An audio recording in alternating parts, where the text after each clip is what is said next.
কুয়েটের শিক্ষার্থীরা তাদের ভিসিকে অপসারণের দাবিতে প্রায় দীর্ঘ 2 মাস ধরে আন্দোলন করে আসছে। আমরা দেখছি যেই শিক্ষকের পিতাসুলভ আচরণ করার কথা ছিল, যেই ভিসির অভিভাবক সুলভ আচরণ করার কথা ছিল, সে অভিভাবক সুলভ আচরণ না করে, পিতৃসুলভ আচরণ না করে বহিরাগত ভাড়াটে বিএনপি এবং যুবদলের সন্ত্রাসীদেরকে ক্যাম্পাসে নিয়ে এসে সে ছাত্রদের উপরে প্রথমত হামলা করে গত 18 ফেব্রুয়ারি। এর পরবর্তীতে ছাত্ররা যখন আন্দোলনে নামে তখন সে এই ছাত্রদেরকেই আবার বহিষ্কার আদেশ করে এবং একই সঙ্গে 22 জন শিক্ষার্থীর নামে মামলা হলেও সে সেই মামলা নিয়ে একটি টু শব্দও করেনি। তার ছাত্রদের নামে কেন মামলা হলো সে ব্যাপারে সে একটি বারের জন্য জবাব দিতে চায়নি।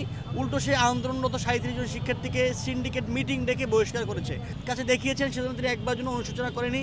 আমরা জানি না কিংবা আমরা শিক্ষার্থীরা বুঝতে চাইও না যে সেই দৈব বলের সেই শক্তিটি কী। আমরা যদি এটি বুঝি, আমরা যদি খুঁজতে যাই, তাহলে যারা এই শক্তির বলে এরকম একজন জালেম ভিসিকে এখনও পদে বসিয়ে রেখেছে তাদের বাংলাদেশে কোনো রকমের কোনো শিকড় থাকবে না। আমরা জানি যে এই কুয়েটের যে ভিসি ডক্টর মাসুদ, তিনি কুয়েট ছাত্রদলের এককালীন সভাপতি ছিলেন। সুতরাং তিনি চেয়েছিলেন যে যেই কুয়েটে ছাত্র রাজনীতি বন্ধ সেই কুয়েটে নতুন করে ছাত্রদলের রাজনীতি শুরু করতে।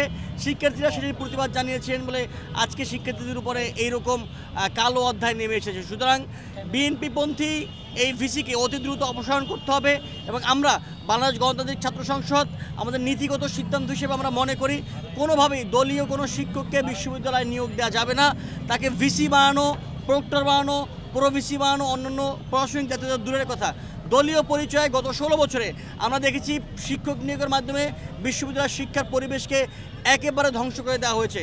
গত 5 আগস্টের পরে আমরা শিক্ষার সংস্কারে এটি আর কখনো চাইনি এবং আমরা দেখছি 5 আগস্টের পরে একই জিনিস আবার পুনরাবৃত্তি হয়েছে। সুতরাং আমরা এই পুনরাবৃত্তি আর চাই না। আমরা চাই অন্তর্বর্তীকালীন সরকার এবং রাষ্ট্রপতি মিলে আজ রাতের মধ্যে ডক্টর মাসুদকে অপসারণ করতে হবে, অন্যথায় কুয়েটে আমাদের যে সকল ভাইয়েরা জীবন মৃত্যুর সন্ধিক্ষণ অবস্থান করছেন। ক্যাম্পাসে প্রবেশ করে কুয়েট শিক্ষার্থীদেরকে আহত করা হয়েছিল, তাদেরকে রক্তাক্ত করা হয়েছিল। যেমনিভাবে 15 জুলাই ঢাকা বিশ্ববিদ্যালয়ে সন্ত্রাসী নিষিদ্ধ সংগঠন ছাত্রলীগ যেভাবে শিক্ষার্থীদের উপর হামলা করেছিল, সেই একই স্টাইলে কিন্তু আমরা দেখেছি ছাত্রদল যুবদলের সেই সন্ত্রাসীরা তারা কুয়েটের শিক্ষার্থীদের উপরে কিন্তু হামলা করেছিল, তাদেরকে রক্তাক্ত করেছিল। কিন্তু আমরা কি দেখতে পেয়েছি এরপরে আমরা দেখতে পেয়েছি তদন্তের নামে আমরা নাটক দেখতে পেয়েছি, প্রহসন দেখতে পেয়েছি।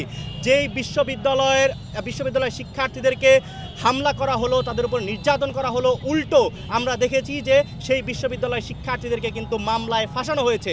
এরপর আমরা দেখতে পেয়েছি কুয়েটের বিশ্ববিদ্যালয়ের ভিসি ডক্টর মাসুদ তিনি কিন্তু শিক্ষার্থীদের নিরাপত্তা দিতে সম্পূর্ণ ব্যর্থ হয়েছিলেন এবং তিনি কিন্তু শিক্ষার্থীদের পক্ষে অবস্থান নেননি। তিনি তার দলান্ধ হয়ে তিনি সেই সন্ত্রাসী যুবদল এবং ছাত্রদলের পক্ষে অবস্থান নিয়েছিল। জুলাই গণঅভ্যুত্থানের পরে আমাদের চট্টগ্রাম বিশ্ববিদ্যালয়ে প্রশাসনের কাছে দাবি দেওয়া নিয়ে চারুকলা ইনস্টিটিউটের ছাত্ররা গিয়েছে তারা যেন তাদের ক্যাম্পাসে চলে আসতে পারে। আপনারা জানেন চট্টগ্রাম বিশ্ববিদ্যালয়ের চারুকলা ইনস্টিটিউট তারা ক্যাম্পাসে ক্লাস করতে পারে না, তারা ক্লাস করে শহরে, ক্যাম্পাস থেকে বহু দূরে। তাই তাদের এই ন্যায্য দাবি নিয়ে প্রশাসনের কাছে গেলেও তারা প্রতিবার মূলা ঝুলি দিয়েছে এবং একবারও তাদের এই দাবি মেনে নেয়নি।